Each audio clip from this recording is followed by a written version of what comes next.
L'Adapte Nord, l'IMM de Cambrai, a décidé d'inscrire dans son projet l'externalisation d'une partie de son hébergement sous forme de 10 studios qui seront inscrits en cœur de ville. Donc, comment permettre à ces jeunes en situation de handicap de s'inclure dans leur nouveau quartier? Osiris Santé a répondu à cette question grâce aux méthodes du design.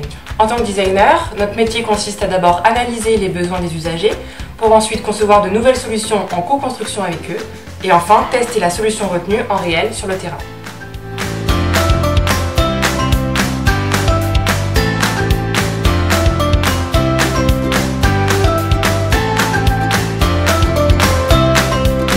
Nous avons analysé les parcours de vie des jeunes et leurs besoins, ainsi que ceux des professionnels de l'Adapte, des familles et des acteurs du territoire. Cela nous a permis de comprendre les points bloquants à l'inclusion et d'en tirer des opportunités d'innovation pour la suite du projet.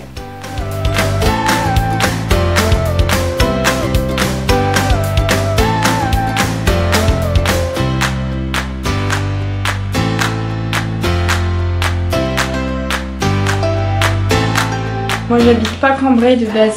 J'y vais pratiquement jamais dans Cambrai. Donc déjà je connais pas.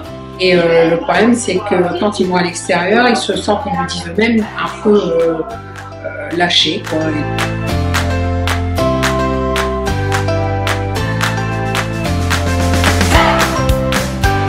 Selon les besoins identifiés, nous avons ensuite proposé plus de 40 idées de solutions variées aux usagers que nous avons petit à petit affinées avec eux lors de multiples ateliers de co-construction. C'est le moment où tout le monde a pu se rencontrer et réfléchir ensemble, jeunes, professionnels, familles, structures et habitants.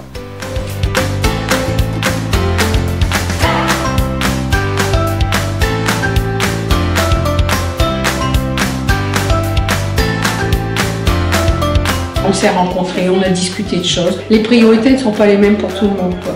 Moi, je me souviens qu'on a toujours dit à chaque entrevue, soyez imaginatifs, lâchez-vous. Je me dis, vous nous avez ramené un petit peu la folie. Voilà. Tout le monde était écouté, tout le monde était entendu et il est ressorti un projet commun.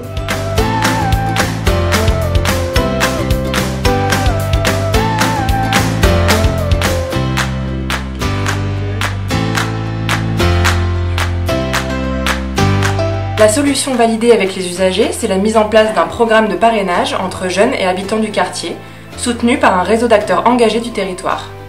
Nous avons testé ce format de parrainage avec 5 jeunes et 5 citoyens du quartier, en organisant des rencontres de groupe, puis des rendez-vous individuels en binôme. Cela a permis d'optimiser et de valider la solution. Le prototype a consisté à faire qu'on s'est rencontré avec les jeunes autour d'un repas, très convivial, donc c'est là que les lampes se délient. J'étais vraiment super contente. J'ai été impressionnée parce que je pensais pas que ça allait se passer aussi bien. On avait l'impression de se connaître depuis plus longtemps, aussi bien les jeunes que les parrains. Ça me confirme le fait que je participe au projet.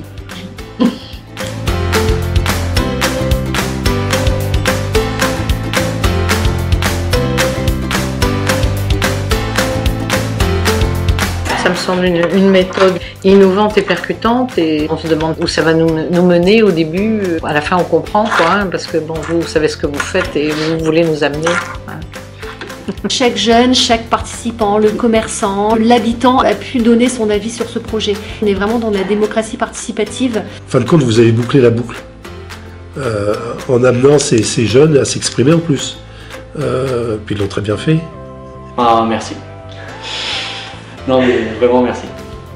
Grâce à ces méthodes collaboratives, le programme de parrainage à demain peut officiellement être lancé à Cambrai et déployé sur les autres territoires français.